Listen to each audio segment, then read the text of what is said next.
Vamos a continuar con la primera unidad, el desarrollo de la primera unidad, que es la composición forestal.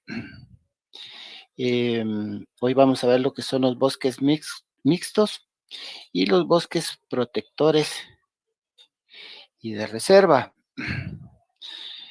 Entonces vamos a compartir.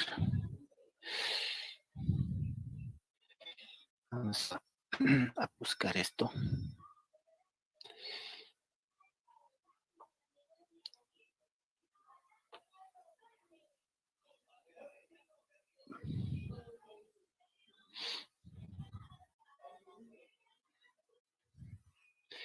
Vamos a colocar acá en su pantalla.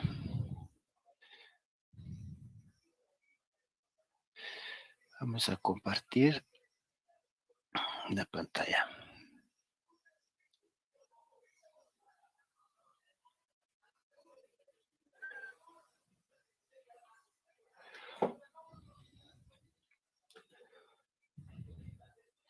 Vamos a empezar viendo el día de hoy lo que son bosques mezclados o mixtos. Pero antes de entrar de lleno en el establecimiento del significado de un bosque mixto o bosque mezclado, vamos a ir a la etimología de la palabra bosque. En primer lugar, bosque tiene su procedencia en el germánico busk, que puede traducirse como arbusto. Y mixto, pues es, en segundo lugar, es una palabra que procede del latín, en concreto deriva de mixtus. Entonces, un bosque mixto, podemos llamarlo, que es un lugar que presenta una gran cantidad de plantas y de árboles. Si nosotros lo queremos decir en términos sencillos, pues un bosque mixto es un lugar que presenta una gran cantidad de plantas y de árboles.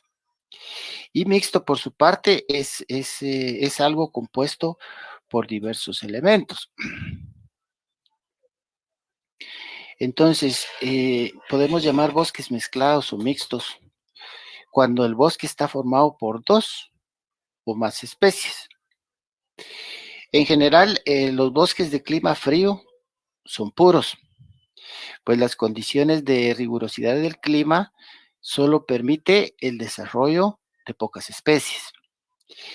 Con estas ideas en claro, pues podemos comprender a qué se refiere el concepto de bosque mixto. Entonces, se trata de aquellos bosques que están formados por una cantidad equilibrada de gimnospermas y de angiospermas. Ustedes recordarán sus clases anteriores en cuanto que nos mencionaban las gimnospermas y las angiospermas. Vamos a poner, ¿verdad? Las gimnospermas y las angiospermas. Como ustedes recuerdan, si siguen mi cursor, las angiospermas son las plantas provistas con flores. Y las gimnospermas son plantas que no poseen flores. Pero ambos grupos pertenecen a las espermatofitas, o sea, plantas con semillas. Ambos tipos producen semillas, pero en el caso de las angiospermas producen flores y en las gimnospermas no producen flores, ¿verdad? Las semillas en general, pues son los óvulos, es decir, la célula femenina, fertilizados por la célula masculina, contenida en el polen que contiene el embrión de la planta. Entonces, si queremos mencionar a las angiospermas son plantas productoras de semillas que poseen flores. Como podemos apreciar, pues en las angiospermas, las flores, pues realmente son órganos vistosos formados por un grupo de hojas modificadas. Y estas modificaciones que tienen las flores en las angiospermas son de forma, color y tamaño. Las semillas se desarrollan dentro del ovario y se transforma en fruto. La palabra angiosperma deriva del latín con vocablos griegos angeión, que significa vaso, estuche, recipiente, y esperma, que significa semilla o semen. La palabra angiosperma se le atribuye al botánico alemán Paul Hermann, que vivió de 1646 al 1695. Y realmente la palabra se utiliza para describir a las plantas con flores. Ahora bien, en el caso de las gimnospermas, son también plantas productoras de semillas, como lo hemos mencionado, pero que no poseen flores. Disculpen. En el caso de las gimnospermas, las flores son reemplazadas por conos que carecen de ovarios. Los óvulos están desnudos, al igual que las semillas que se forman a partir de ellas. Entonces no se encuentra dentro de un fruto, pues, ¿verdad? Etimológicamente, la palabra gimnosperma deriva del griego gimnospermos, que significa semilla desnuda. Y por gimnos, ¿no? Que significa desnudo. Y esperma, que significa semilla o semen, tal como lo hemos mencionado anteriormente. Este grupo de plantas no recurre a los insectos para la polinización, sino que se sirve exclusivamente del viento. Como ustedes recordarán, entonces es una polinización anemófila. Hablando de las características de las gimnospermas. Las gimnospermas, pues, son plantas con semillas adaptadas a la vida sobre la tierra. Realmente las gimnospermas son autotróficas, o sea, son organismos fotosintéticos. Presentan un sistema vascular que incluye xilema, floema, raíces, por donde se transporta el agua y los nutrientes. Ustedes recordarán sus clases de fisiología vegetal y de morfología vegetal. Las semillas se desarrollan en escamas de conos o piñas y producen esporas masculinas, tanto producen esporas masculinas como producen esporas femeninas. Otra característica de los gimnospermas es que son monoicos, es decir, una misma planta posee tanto estructuras femeninas como masculinas. Entonces, si nosotros analizamos esto, esto quiere decir que en los bosques mixtos no predomina ninguna de las dos clases de plantas. Es decir, existen los dos tipos de clases de plantas en un bosque mixto, pero no hay una predominancia que sea avasalladora en favor de una u otro tipo de plantas. Entonces, los bosques mixtos combinan, por lo tanto, árboles frondosos con hojas anchas y árboles de hojas aciculares, como las coníferas. Por lo general, los bosques mixtos existen en las regiones de clima templado en nuestro país. En otros países existen en climas fríos, pero nosotros realmente en Guatemala, por estar en el subtrópico, nuestro país, los bosques mixtos están de templados, de los climas templados a los climas fríos, y suponen una zona de transición entre los bosques templados caducifolios, ¿verdad? Y los bosques de coníferas.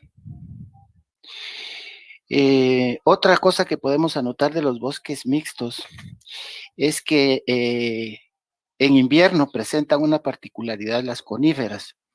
Al ser perennes mantienen su follaje, mientras que los caducifolios pierden sus hojas. En nuestro país sucede al final del año, ¿no? Así, en un mismo bosque, pues es posible encontrar, en un mismo bosque mixto, ¿verdad? Es posible encontrar árboles verdes y otros que exhiben sus ramas desnudas por los que son caducifolios. Entonces, para reforzar un poquitito más el conocimiento, vamos a observar acá las diferencias entre las angiospermas y las gimnospermas. En el caso de las angiospermas, el tallo es herbáceo, ¿verdad? Las plantas con flores. Y en las gimnospermas, el tallo es leñoso.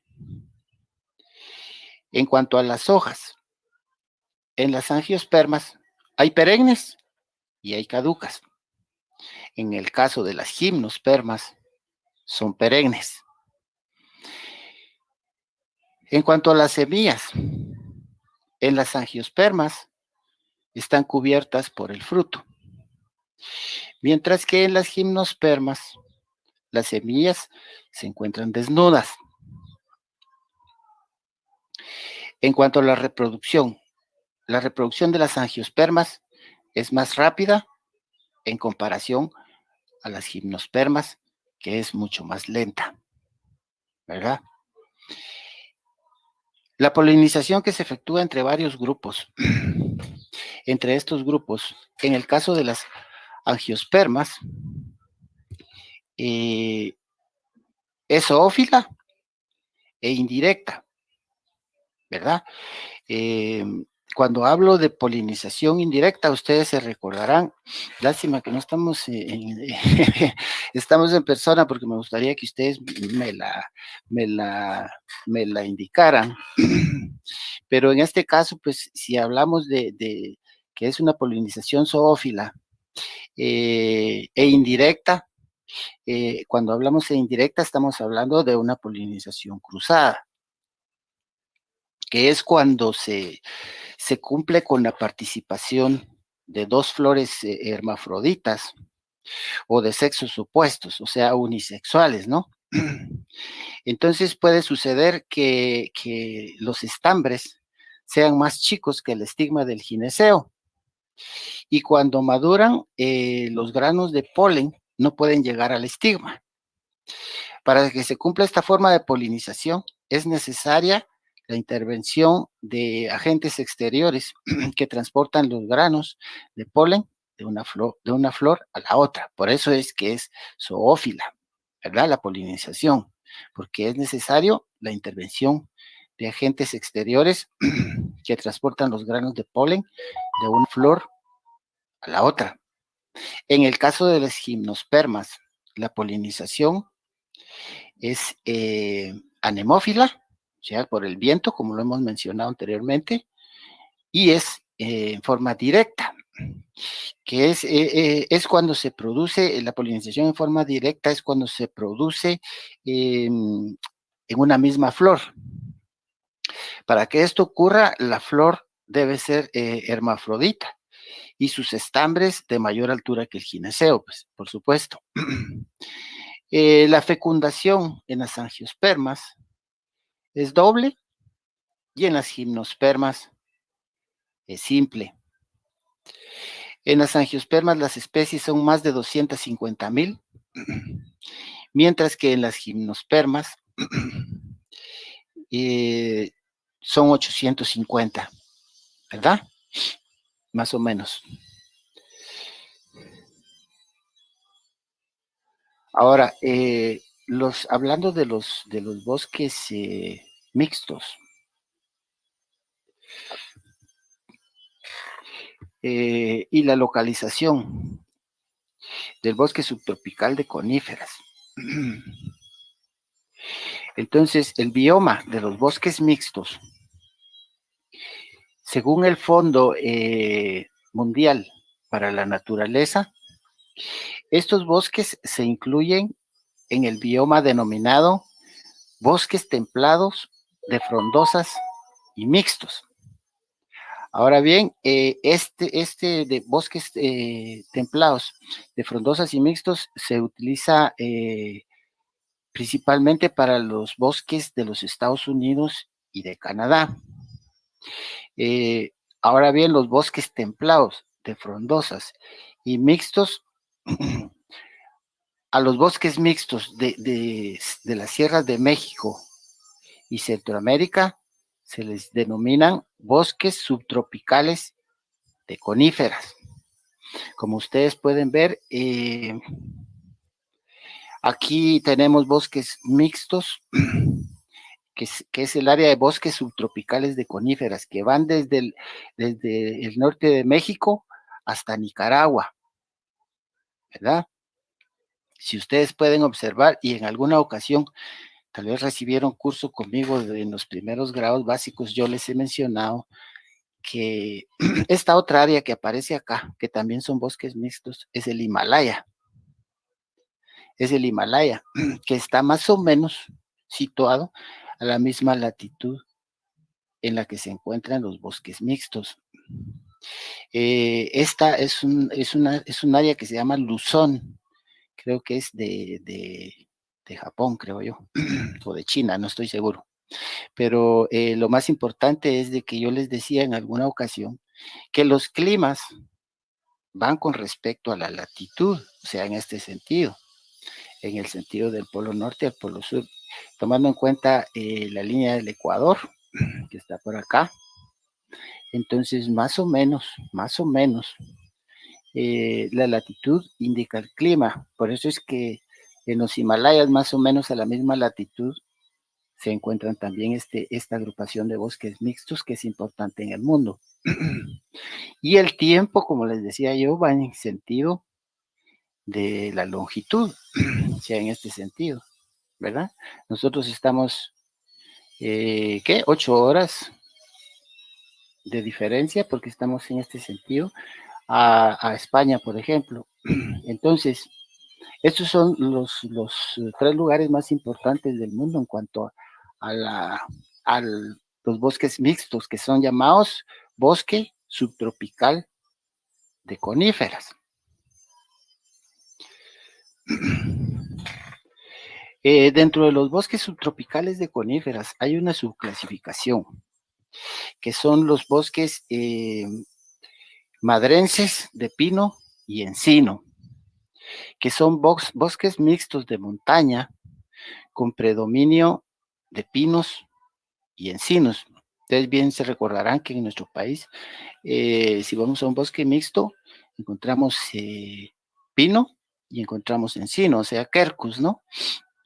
Son de las especies que más se encuentran en nuestro país en forma mixta.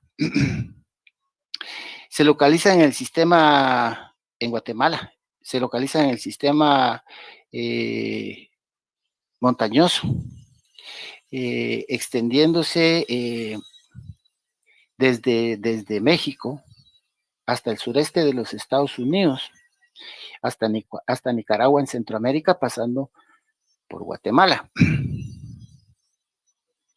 No hay un único criterio para su clasificación, ya que el Fondo Mundial para la Naturaleza considera que estos bosques pertenecen al bioma del bosque tropical y subtropical de coníferas.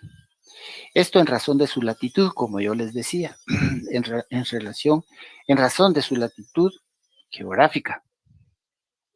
Mientras que en Guatemala se considera que son bosques templados, ya que debido a su altura se afirma que presentan un clima de montaña, de templado a frío.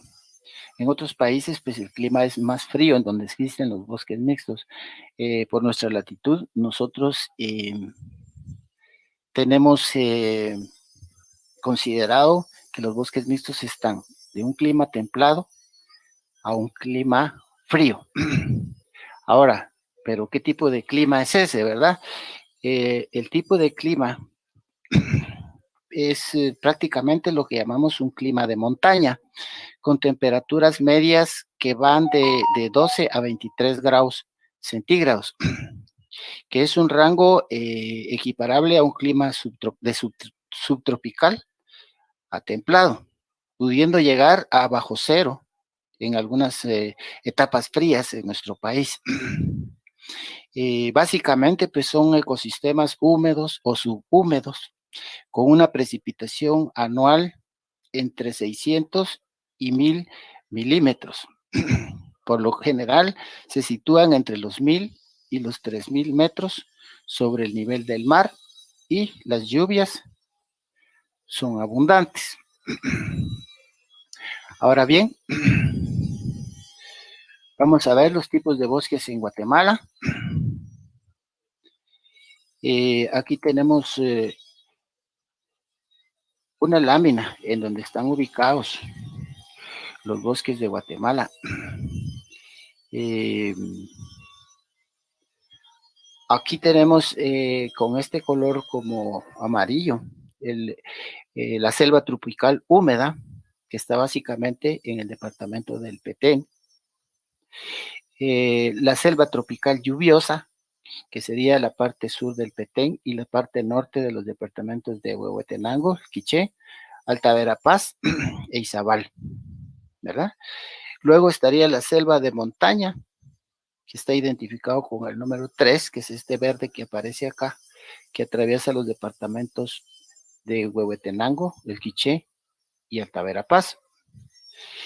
Luego están los bosques de montaña, que ocupan esta franja bastante grande de nuestro país y que es donde básicamente se desarrollan los bosques mixtos con mayor, en mayor número. Aquí abarca todo lo que es muchos departamentos del país. El chaparral espinoso, que es, o el bosque espinoso seco, ¿no? Que es el que está en el oriente del país, en las zonas cálidas. Bosque espinoso seco. La selva subtropical húmeda yendo hacia la costa sur, ¿verdad? Y la sabana tropical húmeda, que sería lo que ya es directamente en la costa sur. Estos son los tipos de bosques en Guatemala. eh,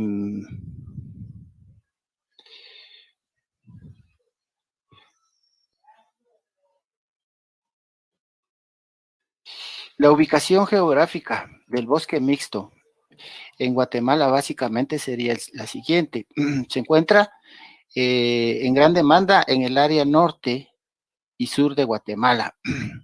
Si hablamos de la parte norte, encontramos bosques mixtos en lo que es el Petén. También los tenemos en Alta Verapaz y los tenemos también en Baja Verapaz, ¿verdad?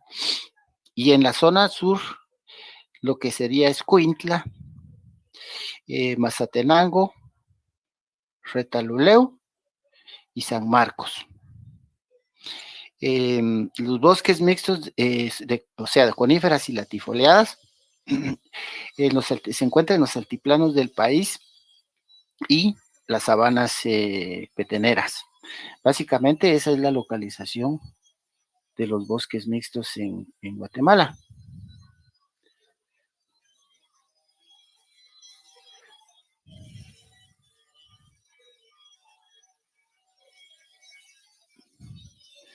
Entonces,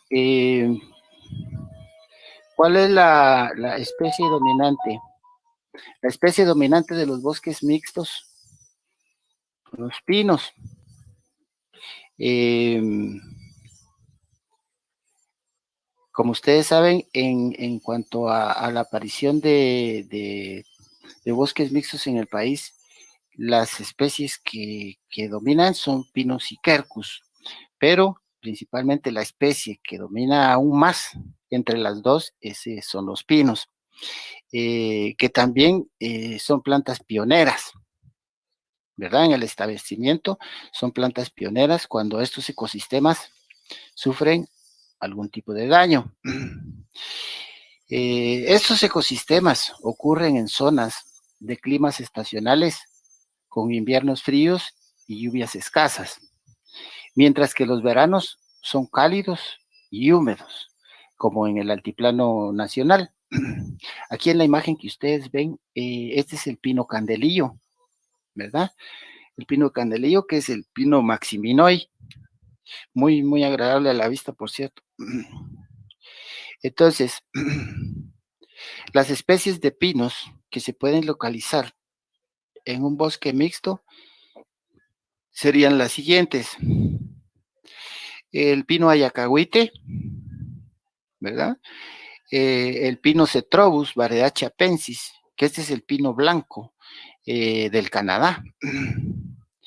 El pino caribia, variedad hondurensis. El pino caribia es el que observamos en Izabal.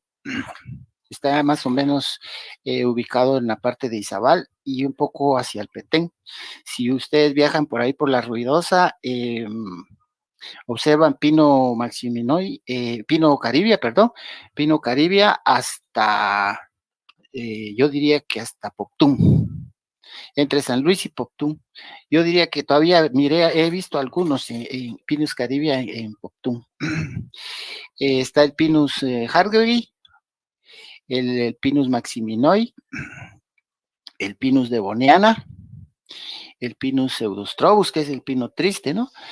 El pino montezumay, el Pinus ocarpa y el Pinus teconomani.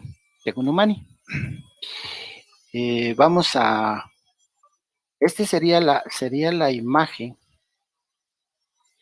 de un Pinus maximinoi, ¿verdad? Como el que acabamos de mencionar. El pino maximinoi puede alcanzar una altura de 20 a 35 metros, con un diámetro de tronco de hasta 100 centímetros, ¿verdad? En algunos casos. Y un tronco que suele ser más o menos recto, ¿verdad? Recuerden ustedes que para reconocer las especies de pinos existen varios factores. Una es la forma de la copa, otra es disposición de las ramas, lo otro es las acículas, los conos y el fuste, tanto en su característica de rectitud o torcedura, como por la textura de la corteza. Entonces, de esta manera es como se reconocen más fácilmente los pinos o se diferencian unos de otros. En el Pinus maximinoi, los árboles viejos tienen ramas horizontales, ¿verdad? Si ustedes ven, ya tiende a tener algunas ramas horizontales que forman una corona densa y redondeada. Si ustedes miran, es algo redondo la corona del maximinoi. ¿Qué más podríamos decir de maximinoi? Los árboles jóvenes tienen una corona abierta de forma piramidal y la corteza, como les mencionaba, es de color gris marrón en los árboles que ya están bastante maduros, bastante viejos. En árboles jóvenes, la corteza es lisa y tiene un color gris marrón. Las ramas son largas, como ustedes pueden observar en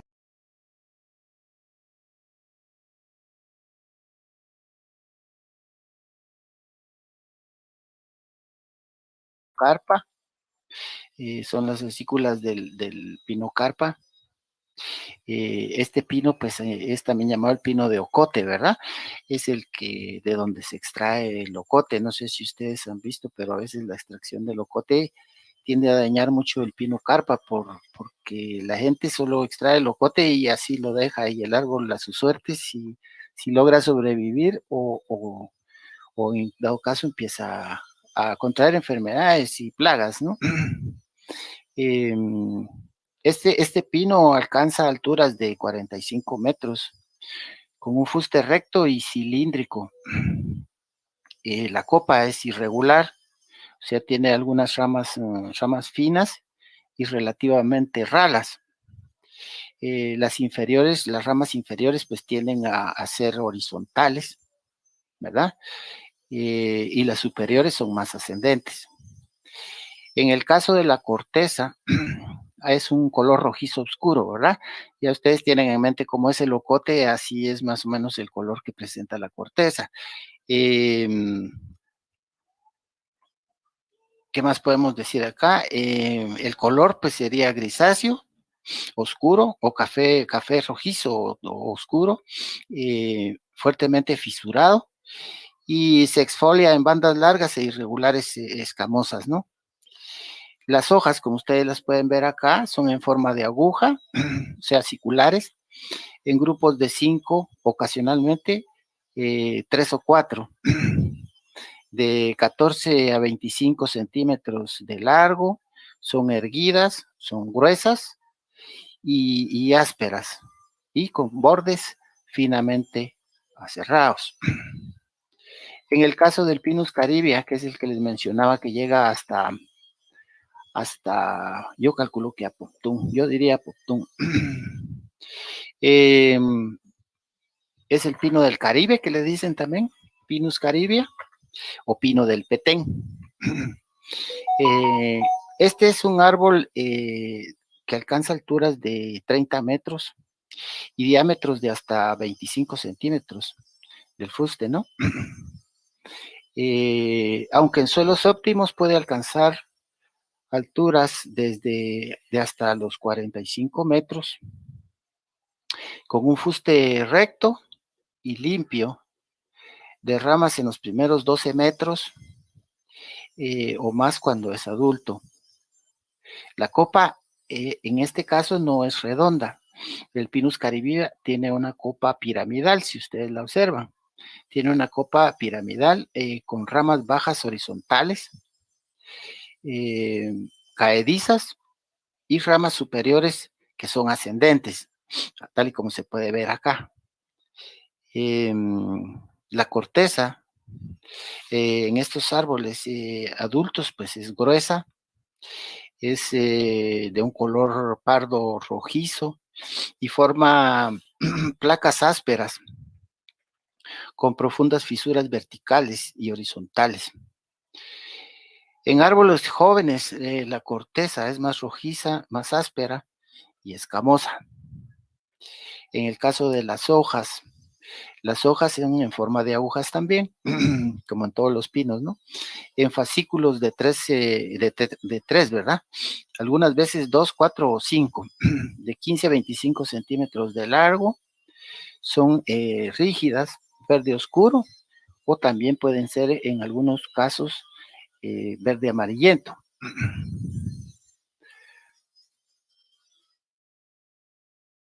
El Pinus tecunumani, ese sí es fácilmente reconocible, ¿verdad? Es muy bonito el tecunumani.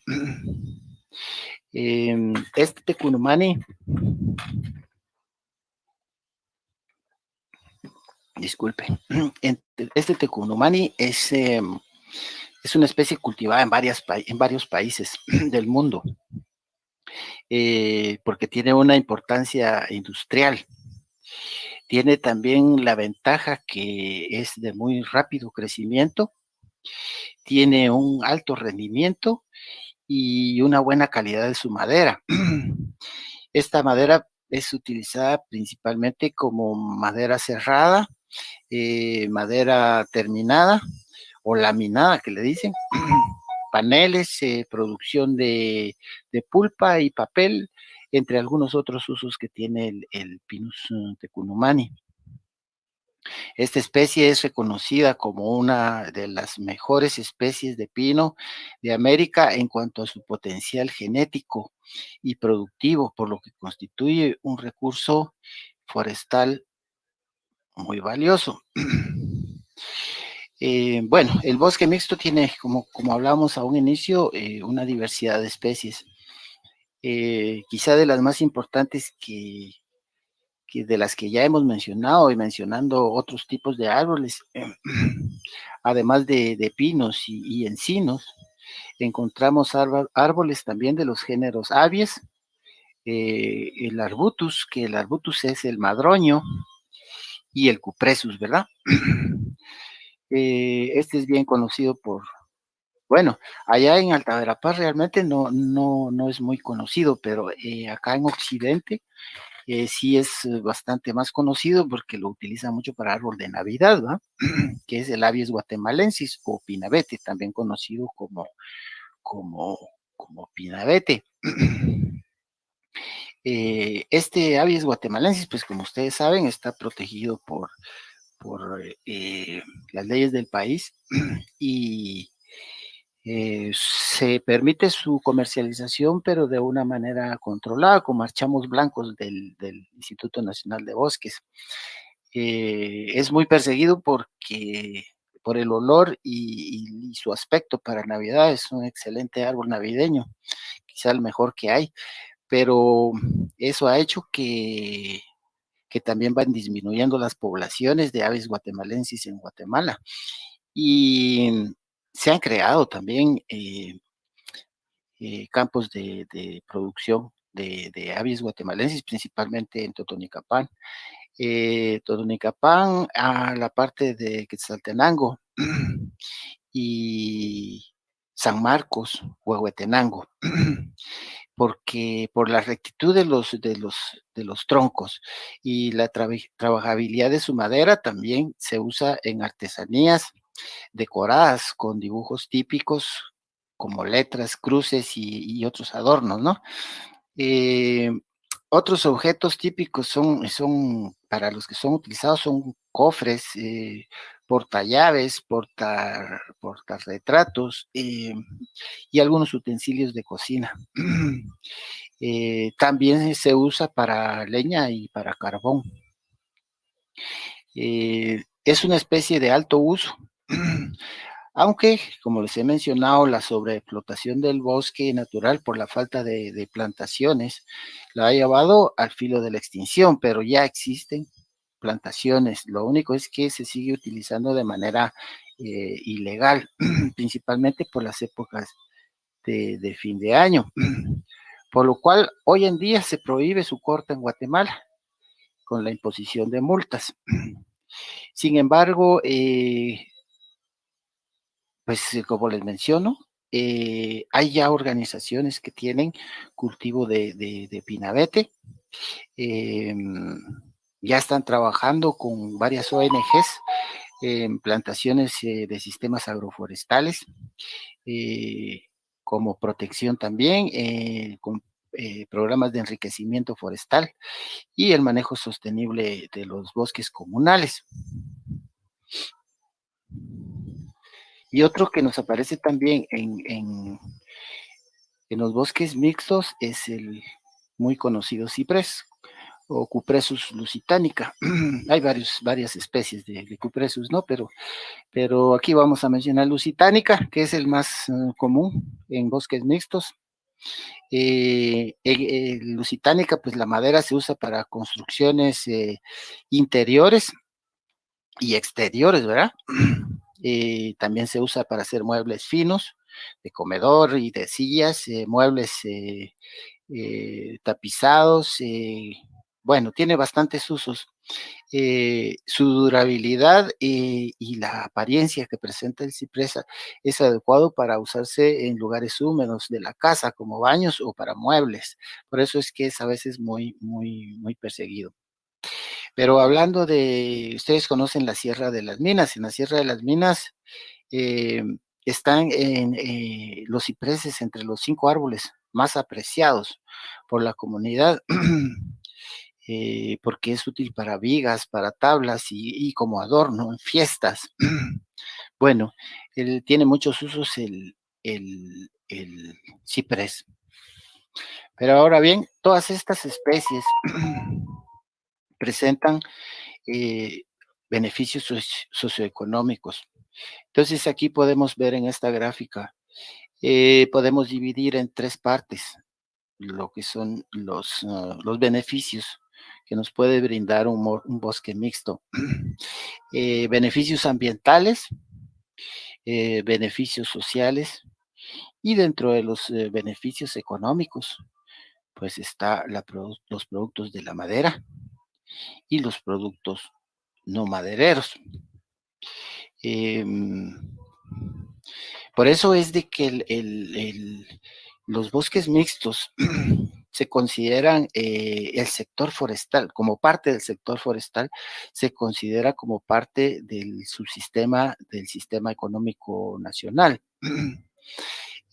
Sobre la base de motivaciones y decisiones socioeconómicas y ambientales desarrolladas en torno de ecosistemas con distintos grados de intervención, cuyo componente dominante son los árboles, pues. Entonces, este subsistema nos llega al país para favorecer y generar múltiples servicios maderables y no maderables y servicios ambientales que no hay que olvidar. Ya en muchos casos ya se está haciendo turismo forestal, por lo menos lo que es la parte de acá de Occidente, hay turismo forestal y tanto por turistas extranjeros como nacionales se tiene una buena acogida del turismo forestal. Podemos decir que eh, los bosques mixtos contribuyen también a la restauración y a evitar la degradación de los recursos naturales, principalmente de los que son de lo que es el suelo y las consecuencias de la erosión. Entonces, esto sería lo que veríamos como un preámbulo de lo que es los bosques mixtos. También existen, por otra parte, lo que son los bosques protectores y de reserva. En este caso, los bosques protectores y de reserva son bosques y vegetación protectores, aquellas formaciones vegetales naturales o cultivadas, arbóreas, arbustivas o herbáceas de dominio público o privado que estén localizadas en áreas de topografía accidentada.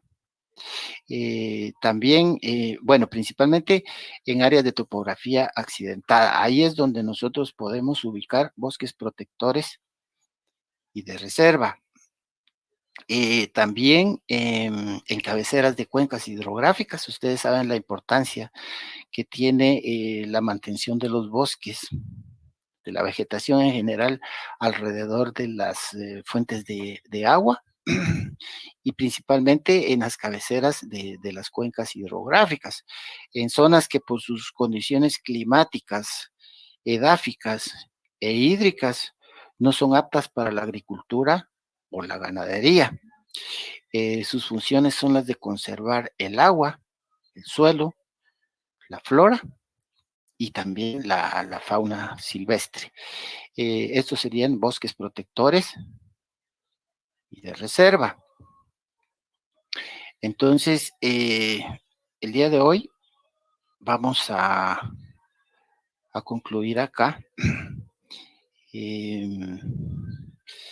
No sé si hay alguna duda o algún comentario que alguien quisiera realizar, pues es en este momento.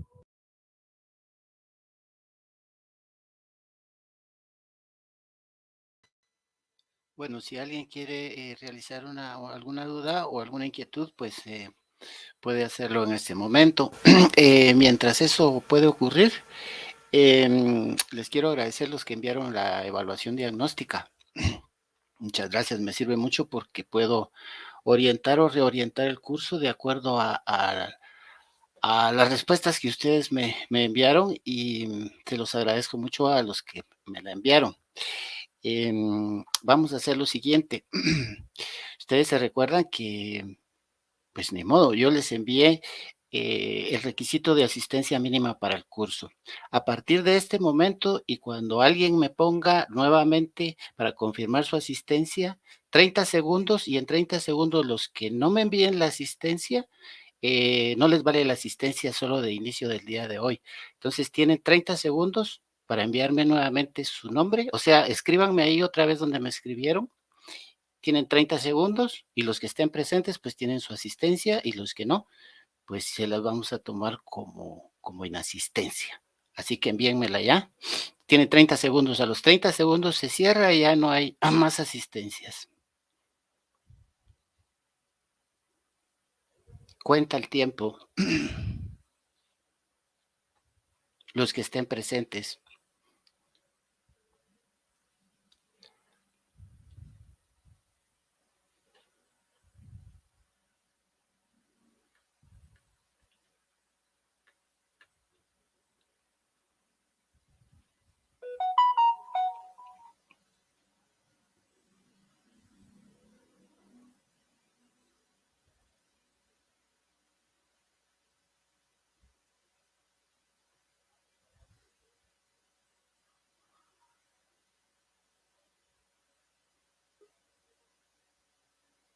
Bueno, los que volvieron a escribir su nombre, pues tienen 2 asistencias y ellos son los que les voy a tomar su asistencia. Vean, realmente a mí no me gusta tomar estas medidas, pero veo que las personas, pues, piensan que quizá pueden, hacer las cosas, más inteligentemente que otras personas, y eso no es correcto. Solo presentarse en la mañana, escribir su nombre no es lo correcto.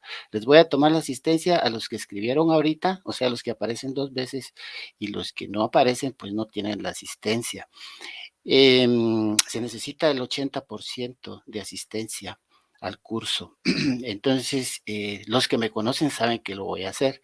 Los que no tengan el 80% de asistencia y vean este video más tarde, no van a tener derecho a examen final. Entonces, discúlpenme, pero es necesario que a veces uno tome estas medidas cuando las personas no tienen responsabilidad ni disciplina todavía y entonces todavía estamos a tiempo de formárselas.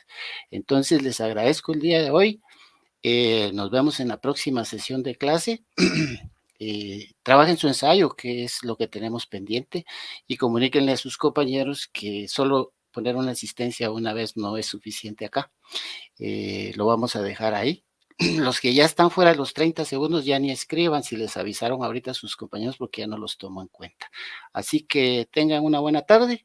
Con permiso, nos vemos en la siguiente sesión.